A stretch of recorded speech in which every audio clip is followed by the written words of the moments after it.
وضعت الفنانة لطيفة وأفت حداً لجدل هروبها من المغرب بسبب تورطها في فضية ما بات يعرف بأسكوبار الصحراء، نافية بطريقتها الخاصة كل الأخبار المتداولة حول الموضوع. رأفت ردت على الشائعات التي طالتها مؤخراً بخصوص فرارها من أرض الوطن جراء تورطها في القضية السالفة ذكر، حيث نشرت صورة على حسابها الشخصي بالاستغرام رفقة والدتها، علقت عليها قائلة: لتقول لطيفة هربت إلى خارج أرض الوطن صحويح، لطيفة هربنت لكن في حضن أمها وفي بيتها وفي بلادها وسط أهلها ليكي جدوها.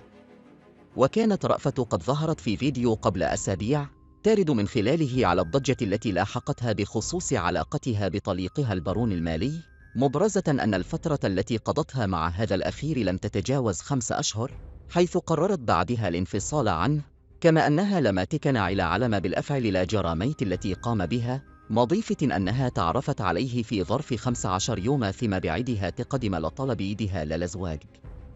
وأبرزت رأفت أن سبب سفرها في الآونة الأخيرة إلى العاصمة الفرنسية باريس هو قضاءها إجازة قصيرة رفقة ابنتها وزوجها، نافية هروبها من المغرب بسبب قضية أسكوبار الصحراء، قائلة: كين القانون فالبلاد.